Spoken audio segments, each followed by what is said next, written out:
ninapenda ni kuabudu Bwana. Amen. Bwana ni mwema daima. Mungu ni mwaminifu. Na nashukuru kwa sababu amenipa nafasi nyingine asubuhi ya leo hata kuweza kunena na wewe. Bwana akubariki kwa kuweza fungulia tu huo mtambo na kulisikia neno la Bwana. May the blessings of God overflow in your life. May you experience the goodness of the Lord this day. And may you encounter a God who works miracle in your very situation. Na kuombea baraka ya kipekee mpendwa siku ya leo. Na ninaomba Bwana akupiganie vita zako. May God take away all your worries and may he shine his face upon you. Tunapoenda kusikia neno la Bwana kutoka kitabu cha 2 Corinthians chapter 4 verse 16 to 18. The word of God in to encourage. 2 Corinthians chapter 4 verse 16 to 18. Therefore we do not lose heart. Though outwardly we are wasting away, yet inwardly we are being renewed day by day. For our light and momentary troubles are achieving for us an internal glory that far outweighs them all. So we fix our eyes not on what is seen, but on what is unseen, since what is seen is temporary, but what is unseen is eternal. Bwana aweze kulibariki neno lake. Mpendwa, mtumishi wa Mungu anatu encourage. And I know people are going through a hard time. I know people are going through crisis and situation. And sometimes we may seem like we are losing. We may feel like ile majaribu ambayo unapitia ni kuisha unaisha. Lakini neno la Bwana linasema kuwa we do not lose heart, don't be discouraged.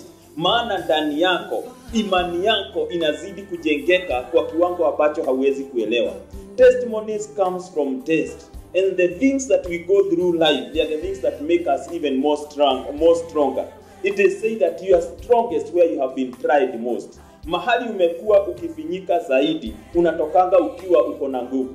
Mpendwa, sijui kama unajua, wakati mfupa inapovunjika, inaporejeshwa na kutengenezwa, mahali imeunganishwa inakuanga iko more stronger. Hata wakati mwingine ikivunjika, inaweza vunjika hapo mbele lakini si mahali iliweza kushikana. Na Biblia inasema though we are outwardly wasting away, nje ukiangalia mwili unadhoofika, hiyo ugonjwa imekusukuma kwa muda mrefu, kifedha unazidi kubinyika, lakini katika ulimwengu wa kiroho, in your spirit, your inner man is being strengthened. He is made more to depend on God.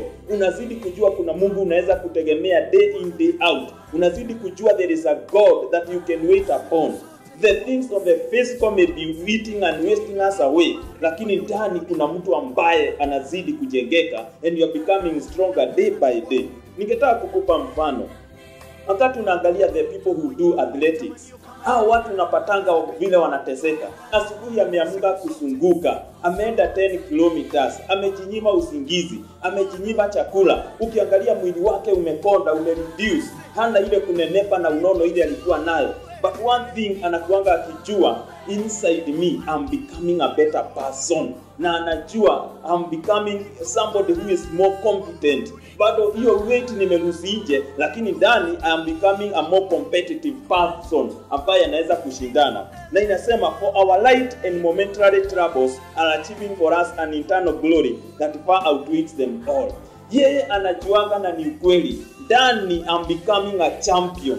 I'm becoming a greater person. Ile mateso ninapitia kuamka asubuhi na kuzunguka, kufanya press up 50. Hiyo haiwezi linganisha na siku ile nitafika taji hivi. Siku ile ya Olympic nitakuwa nimeinua gold medal hivi. Utukufu ule utapatikana when the whole world is watching me. I cannot compare with the suffering that I'm going right now here. Na mpendo, mateso tunayopitia kama Wakristo haiwezi linganishwa na taji ya uzima tutakayopewa na miaka ya kuishi milele. Right now you are suffering for days, for years, lakini tutaishi katika milele for millions and millions and millions endless years in the very presence of God.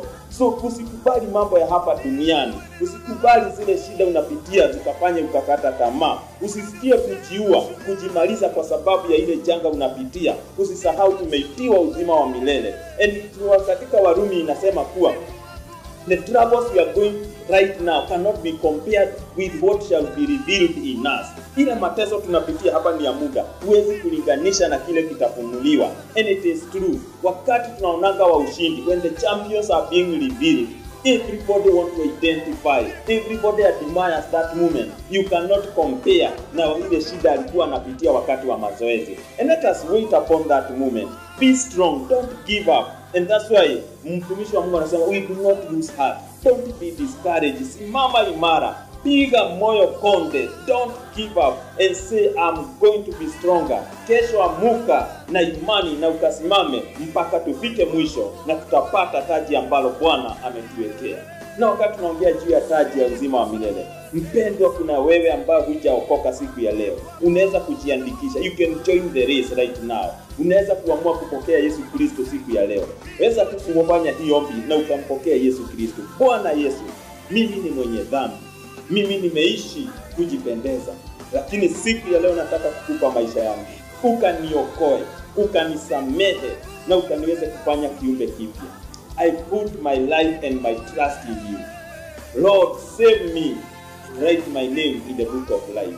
I belong to you. Ninamkana shetani na njia zake.